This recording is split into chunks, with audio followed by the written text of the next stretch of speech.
health when you find the next health drop. I didn't expect this game to take a page from the NES Teenage Mutant Ninja Turtles game, but here we are. The biggest pain in the ass in losing a character, though, is that you can't take advantage of their abilities to locate alternate routes, because most of the time, those kind of routes have those health upgrades and the like, and the only way you're getting them now is by either intentionally killing everyone off to get another chance, or by heading back into the stage later by using this feature to let you go back to a previous level. I mean, it's not the end of the world if you don't grab these upgrades, but it's the principle of the thing. I see a pathway I need Miriam for, I want to keep Miriam alive so that I can see what's going on the other side. Some bosses are also much harder to deal with certain characters, especially in higher difficulties where bosses are more aggressive and have nastier attacks. The bosses in general, though, aren't too bad. A lot of them are big and imposing, but they telegraph their movements in pretty obvious ways that make them easy picking when you react appropriately. In fact, I kind of find them lacking in normal mode. You get an extra life if you manage to avoid their desperation attack, but other than that, they're not that big of a deal. In Nightmare mode, the hard difficulty, things are a little more intense, their attacks are harder to avoid, and as such they're more satisfying to kill for sure. But I still think these guys don't hold a candle to earlier Castlevania bosses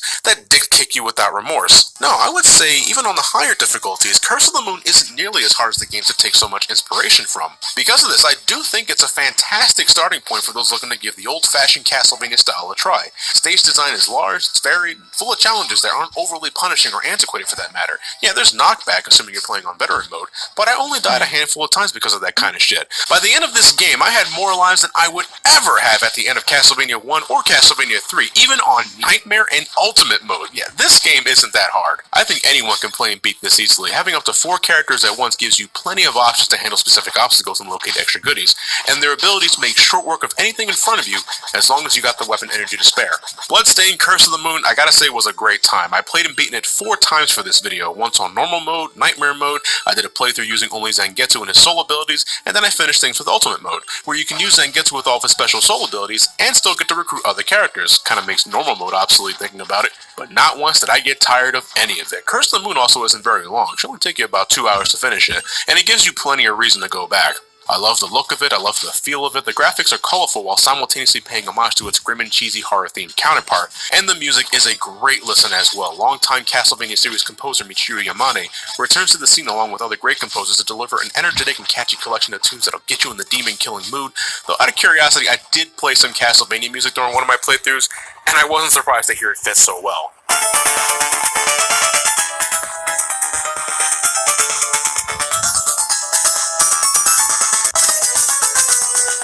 This game gets the Castlevania aesthetic right on so many levels, and yeah, that might be a little derivative in the eyes of some, but speaking as a biased Castlevania fan, I don't care. Either way, it's a good game regardless. You don't have to be a Castlevania fan to enjoy this. I mean, it helps because you're probably starving like I am, but again, I don't think this title asks for much. The game may look like it's from the 80s, but it does incorporate a lot of modern design choices that I think would make it accessible to a lot of folks out there. About on the same level as Shovel Knight, I want to say. If you have to play just one action-adventure platformer that pays tribute to the NES days this coming summer, make it Bloodstained Curse of the Moon.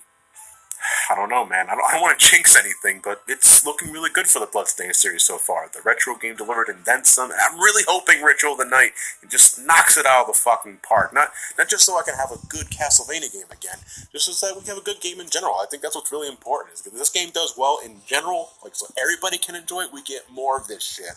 And I'm always down for that sort of thing. But we'll find out in due time, I suppose. Well, I'll catch you guys in the next video. Thank you all for watching. Have yourselves a fantastic night.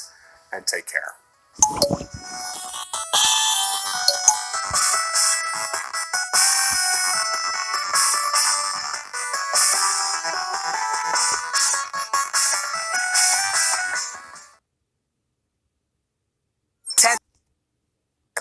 I feel the environments are a little flat in colors at times, making the whole picture feel flat. This might have been intentional to make sure your attention is fixated on your character so that you don't lose track of them, but looking at the bigger picture here, yeah, I think a little more layering wouldn't hurt. As for the levels themselves, I thought they were the perfect length with a couple exceptions. For the most part, they're not too long and not too short, and I think they're pretty generous with checkpoints.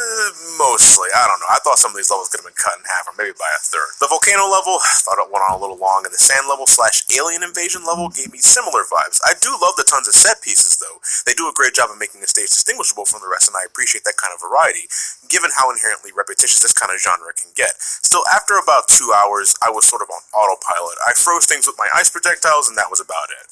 The soundtrack here is a bit confusing, but not in a bad way. Some of the levels you'll have an epic battle piece, like what you would hear from the movie 300, but other levels are cheerful and full of techno, despite the fact that you're slaughtering people.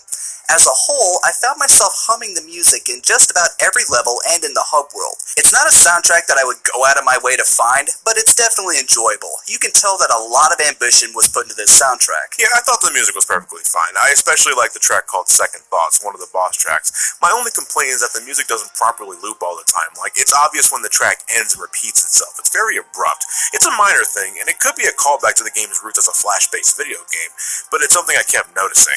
Castle Crashers is a good time, but I think it suffers when you don't play 4 players max. Me and Big Gums And I, and would you stop calling me that? we had a good time. We managed to finish the game in a healthy 4 hours, a little long for a beat-em-up in my opinion, but we were a little weary by the end of it, despite the short length. Castle Crashers does have other things to do besides the main quest. You can beat each other up in a couple of different arenas to prove who has the bigger dick. Maybe eat some sandwiches and play Happy Slaps? I don't blame you if you're not. It's all pretty shallow.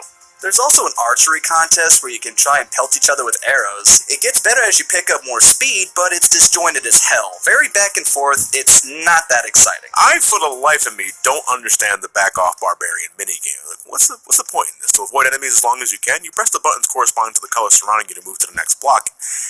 And I think that's it. I think you're trying to avoid enemies and beat the clock. Yeah, I mean, it could just be a survival test to see who lasts the longest between friends. Sure, it's just sort of there, you know? Castle Crashers is best enjoyed with 4 players max. It should be stressed. John and I had our fun, but we thought some of the problems that we mentioned would have been easily mitigated with 2 extra buddies. So take it from us, if you somehow haven't played this yet, get 3 friends on your side for this. I wouldn't recommend playing this solo, I just don't think it would be as engaging. It doesn't beat out Streets of Rage 2 or Turtles in Time in my opinion, but it's got plenty of merits to warrant a purchase, I believe. All the unlockable characters can be good for replay value, definitely, and there's also harder difficulties if you want to challenge yourself. It's $15 normally, but I see it at a discount constantly whenever Steam decides to do another sale, so it helps to keep an eye on this one if you're interested. Feels good to finally get that done. Hey, thanks so much for letting me join you on this one, John. Hey, John. You're biting me. I'm sorry, what? Are you still here? Plug your shit and get the hell out. Say no more. Hey, thanks so much for watching this video, guys, and I want to give a bigger thank you to Some Call Me Johnny. He's the one that inspired me to start making YouTube videos in the first place, so it's really an honor and a privilege to be here on this channel right now.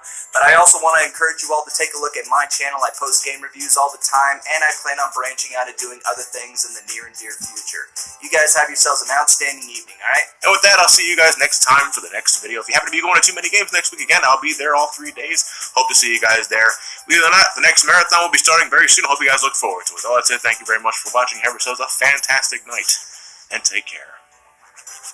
Assholes just right at the camera there.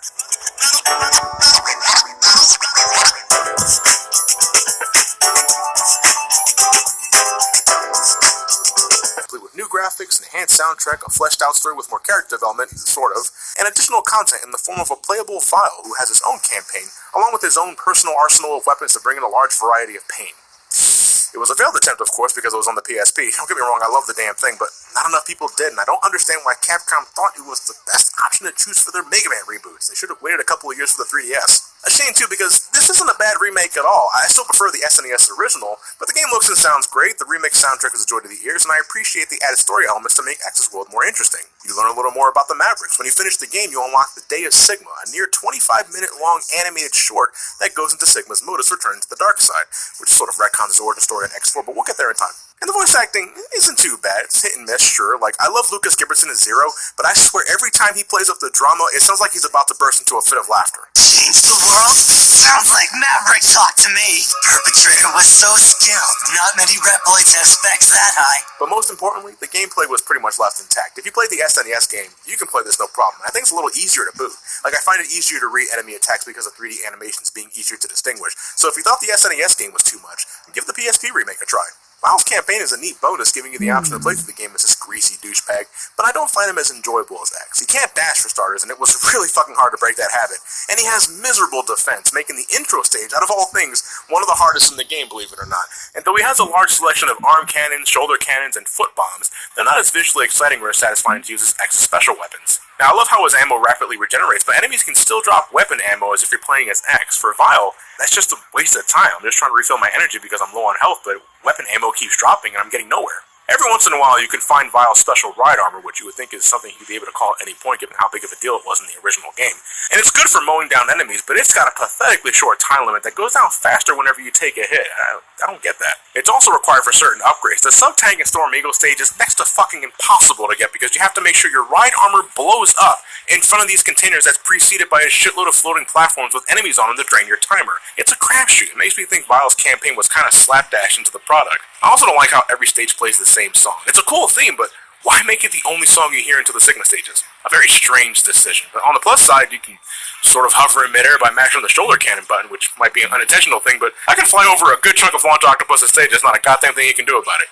I was able to beat this mode, but it wasn't that great of a time. I'll take X any day. Maverick Hunter X is a good buy. If you got a PSP, I don't think it would hurt to hunt down a physical copy, but if you also have a PS Vita, it's on the PlayStation Network for a mere $10. A damn good deal in my opinion. No matter what version you get on the Super Nintendo and the PSP, the game delivers and then some again. One of my favorites of all time. I implore you to please give it a shot. I'm premiering this video at Too Many Games. I know there's bound to be one or two vendors out there that has a million copies of this, so please play it. Give it a shot. See if you like it. You got nothing to lose. It's only about like an hour and a half long, so yeah. But hey, I mean, fuck. We're just starting this marathon. We're already at a very, very high point. So, I mean, how will the other games fare? We'll find out next time with a double review of Mega Man X2 and Mega Man X3 on the Super Nintendo. With all that said, thank you all for watching. Have yourselves a fantastic... Oh, fuck! I forgot about the iPhone version. Well, we have to give that one a shot and see how it holds.